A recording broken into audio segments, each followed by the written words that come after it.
50대 남성 김정효 씨는 2022년 5월 15일 서울 성동구의 한 술집에서 술을 마시다 만취한 상태로 식기를 집어던져 식당 유리문을 파손시켰습니다. 이에 술집 주인의 신고로 경찰이 출동해 경위를 묻자 정효 씨는 격분해 경찰관의 목을 조르고 정강이를 수차례 발로 차는 등 심각한 폭행을 가했습니다. 결국 정효 씨는 공무집행방해 혐의와 재물손괴 혐의로 현행범 체포되었습니다. 조사를 마친 뒤 곧바로 귀가했지만 사건은 신속히 구공판으로 넘어갔습니다. 정효 씨는 어떻게 대응해야 하는지조차 모르겠다는 두려움 속에서 공무집행방해 사건 전문 변호사를 찾아 의뢰를 하게 되었습니다.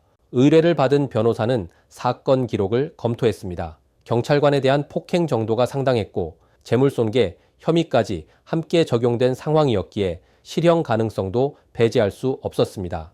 이에 혐의를 모두 인정하고 선처를 구하는 방향이 현실적이라고 판단했습니다. 특히 경찰관에 대한 폭행은 합의 여부가 양형에 큰 영향을 미치기 때문에 최선의 노력을 해야 하는 사안이었습니다. 먼저 재물손괴 부분에 대해서는 술집 주인과 원만히 합의를 마무리할 수 있었습니다. 문제는 피해 경찰관과의 합의였습니다. 변호인은 재판 선고 전까지 총 6차례에 걸쳐 연락하며 정효 씨의 반성의 뜻을 전달했지만 경찰관은 내부 지침 등을 이유로 끝내 합의에 응하지 않았습니다. 이에 변호사는 형사공탁제도를 활용하기로 결정했습니다. 합의가 이루어지지 않더라도 피해 회복을 위한 실질적인 노력이 있었음을 재판부에 명확히 보여주기 위한 전략이었습니다. 다행히도 경찰관은 해당 공탁금을 수령하며 정효 씨의 사과 의지를 일정 부분 받아들였습니다. 이와 함께 변호사는 정효 씨가 혐의를 일체 인정하고 깊이 반성하고 있는 점, 우발적으로 발생한 사건이라는 점,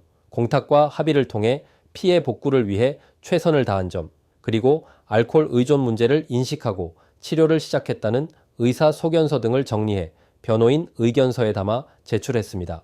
2022년 10월 7일 서울 동부지방법원 재판부는 이러한 사정을 종합적으로 고려해 징역 8개월에 집행유예 2년을 선고했습니다. 실형 가능성이 높았던 사건이었지만 변호사의 조력을 통해 공탁과 양형 전략을 적절히 활용한 결과 정효 씨는 구속을 피하고 일상으로 돌아갈 수 있었습니다. 공무집행방해 사건에서 선처의 가장 핵심이 되는 요소는 진실된 반성과 피해 회복 노력입니다. 그러나 경찰관과의 합의는 현실적으로 쉽지 않은 경우가 많고 끝내 성사되지 않는 사례도 적지 않습니다.